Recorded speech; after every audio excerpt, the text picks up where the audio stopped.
This is day 241, the recipe for getting better. I was watching my daughter play basketball again today. This could be the 1,000th game or maybe the 10,000th. I have lost count.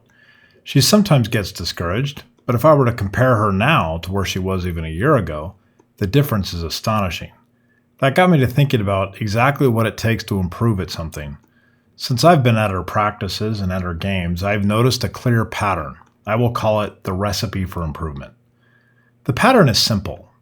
Choose a specific skill, define the standard, practice repeatedly, get feedback, work at the edge of your ability, isolate those weaknesses, and repeat long enough for gains to compound. Or if you wanted a short, quick, easy to remember sequence, focus, reps, feedback, adjustment, consistency.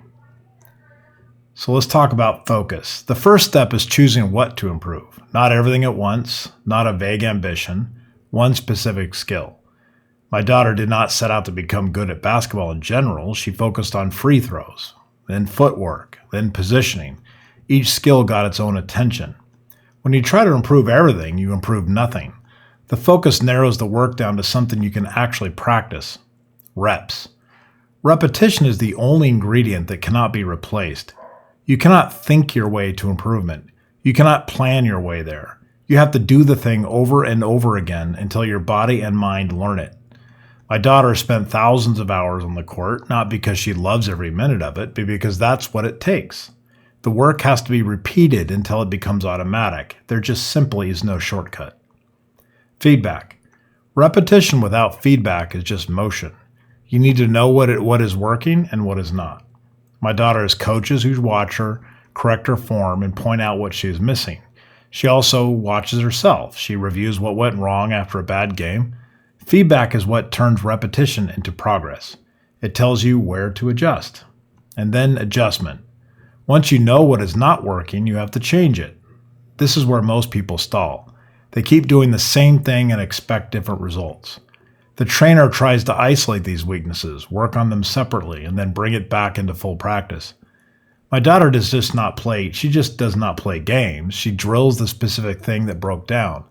Adjustments is what makes those reps count. And then consistency. The final piece is always time. Not a week, not a month, probably at least a year of consistent effort before you see real results. My daughter's been at this for a few years now. The early days were brutal. She was behind everyone else, but she kept showing up. She kept doing the work. And now when I watch her play, I see someone who actually belongs on that court. The gains compound when you stay with it long enough. I sat on the bleachers today watching her move with confidence that was not there when she started. She still gets discouraged. She still has bad games, but the pattern is clear. Focus on one thing, do it repeatedly, get feedback, adjust, stay consistent. That is the recipe. It works for basketball and it works for anything else worth doing.